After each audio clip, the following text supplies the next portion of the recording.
BJP ने मान लो इस देश की आधी आबादी का अपमान करने का, उनका तिरस्कार करने की, उनकी बेइज्जती करने का, उनके खिलाफ गंदी भोंडी भद्दी बातें बोलने का बीड़ा उठा लिया है कि राज्यसभा सांसद रामचंद्र जांगड़ा ने एक इतनी घटिया बात कही, और वो भी उन वीरांगनाओं के खिलाफ जिन्होंने अपनी पूरी दुनिया पहलगाम में उजड़ते हुए देखी। उनका कहना है इन वीरांगनाओं में वीरांगना का भाव नहीं था, जज्बा नहीं था, जोश नहीं था। आपकी हिम्मत कैसे होती है ये कहने की? उनकी पूरी दुनिया उनकी आंखों के सामने उजड़ गई।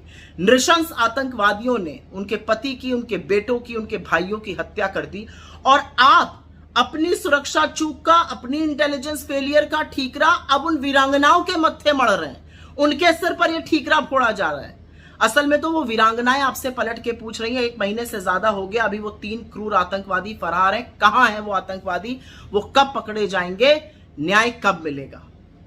आपके अंदर लेश मात्र भी संवेदनशीलता नहीं है। जिनकी दुनिया उजड़ गई, जो इतने शोक से पीड़ित हैं, जो दर्द से गुजर रही हैं, उनके ऊपर आप कटाक्ष कर रहे हैं। थोड़ी तो शर्म आनी चाहिए बीजेपी वालों को। लेकिन यह पहली बार नहीं हुआ, यह बीजेपी की सोच दिखाता है। आपको याद ही होगा वो बददिमाग बदजुबान इनके मंत्री विजय शाह, जिन्होंने कर्नल सोफिया कुरैशी के बारे में घटिया बयान दिया। इनके एक और उप मुख्यमंत्री जगदीश देवड़ा, जो कहते हैं कि सेना मोदी जी के चरणों में नतमस्तक है। लेकिन बीजेपी ने इन लोगों के खिलाफ कोई एक्शन नहीं लिया। कोर्ट ने कहा तो एफआईआर दर्ज हुई, और एफआईआर भी ऐसी कि कोर्ट को बोलना पड़ा इस एफआईआर से कुछ नहीं होगा। यह असलियत है इन लोगों की, यह सम्मान है इनका नारी के लिए।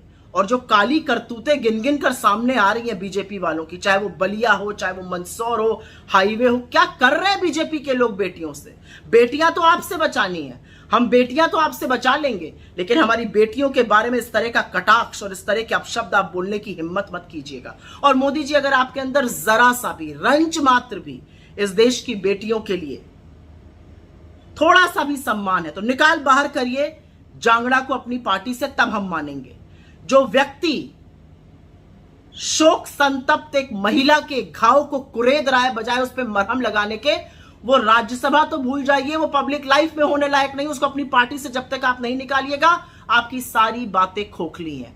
आप कहते हैं ना आपकी नसों में गरम सिंदूर बह रहा है, उस सिंदूर को ललकारा है जांगड़ा ने। कुछ कहिएगा या अभी भी चुप रहिएगा?